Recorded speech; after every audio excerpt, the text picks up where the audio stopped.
Imagine this. It's a Saturday evening in the late September 2012. A man is on the phone with 911, standing somewhere in the dark on a remote trail in Rocky Mountain National Park. His wife is lying at the bottom of 140-foot cliff, critically injured. He's frantic, he's begging for help, and he's demanding a helicopter. And then he hangs up. Not because the call dropped, not because he lost service. He hangs up because he says his phone is about to die. But here's the thing, that man would go on to make 22 more calls that night and send nearly 100 text messages. This is the story of Harold Henthorn, and what happened on that mountain would eventually expose one of the most calculated and disturbing cases of murder for insurance money this country has seen in years. In September 29, 2012, Harold and his wife Toni are celebrating their 12th wedding anniversary in Rocky Mountain National Park.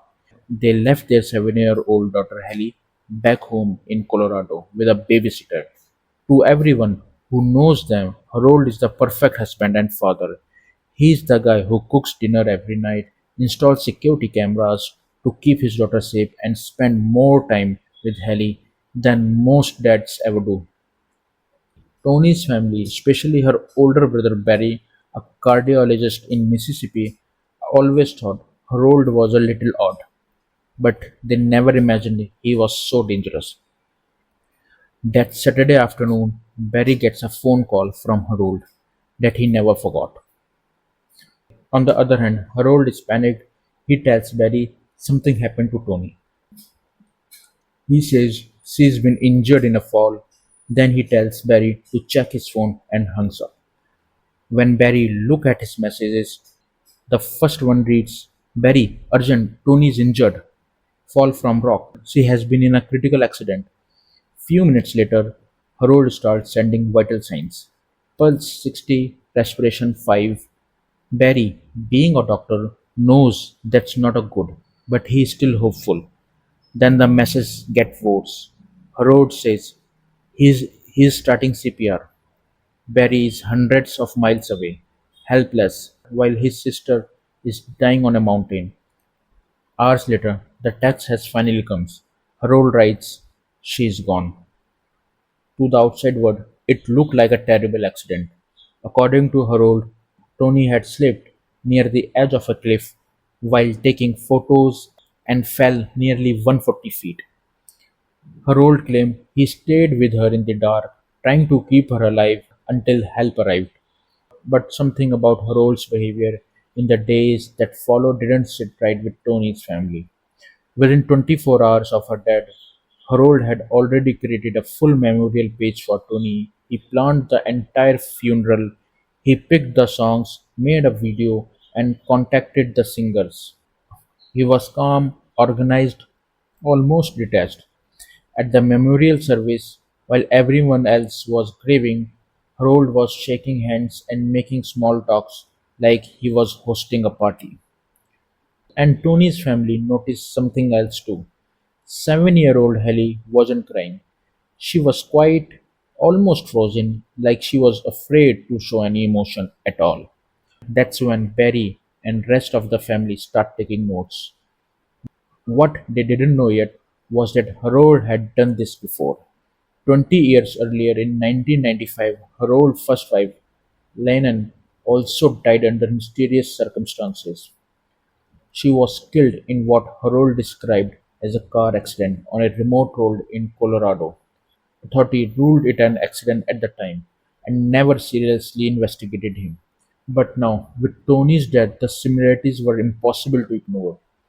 Both wives died in remote location in Colorado. In both cases, Harold was the only witness, and in both cases, Harold stood to collect a large insurance payout. After Lenin's death, Harold received $650,000, and after Tony's death, he stood to receive over $4.5 million. And then the family discovered something that made their blood run cold. Harold had recently taken out a 1 million life insurance policy on his own 7-year-old daughter, Hallie. As months passed, Harold became more controlling with Hallie. He barely let her out of his sight. He installed a baby monitor in her room. Even though she was 7, he made her ask permission for everything, even for drinking water. Tony's family was terrified. They believed Harold had killed Tony, and now they were terrified he was going to do the same thing to the Helly. They had no hard evidence, no witness, no DNA, just a pattern looked more suspicious by the day. That's when investigators started digging into the night Tony died. They re-examined Harold's 911 call. They noticed he claimed his phone was dying, yet he made 22 more calls and sent nearly 100 texts that night. And then they found something more terrifying. On the digital camera recovered near Tony's body, there were photos from their hike. One photo in particular stood out. It shows Harold standing right at the edge of the cliff, the exact same spot where Tony's would fall minutes later. Even more chilling, investigators found a map in Harold's car. On that map, he had marked X on the exact location where his wife fell. That was the moment everything changed. On November 6, 2014, more than 2 years after Tony's death, the FBI moved in. They waited until Harold dropped Hallie off at school. Once he was safely out of the way, they arrested him. Harold was charged with the first-degree murder. At a trial, the prosecution laid out the full picture: the two dead wives, the massive insurance policies, the map with the eggs, the photos, and the Harold's strange behavior with Tony's death. The, the jury didn't take long. Harold Henthorn was found guilty of first-degree murder and sentenced to life in prison without the possibility of parole. Today, Hallie is safe. She was adopted by her uncle Barry and his wife, the same man who refused to let her mother's death go unanswered, the same man who fought for years to protect her. Harold Henthorn is exactly where he belongs, behind bars, for the rest of his life.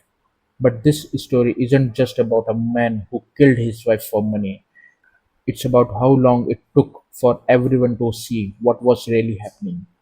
It's about a little girl who lost her mother and almost lost everything else too. And it's about the power of one family member who refused to look away. Because sometimes the most dangerous people aren't the ones who look like a monster. Sometimes they are the ones who look like a perfect act. Thanks for watching the video. If you like it, please give us a subscribe and a thumbs up. See you in next video.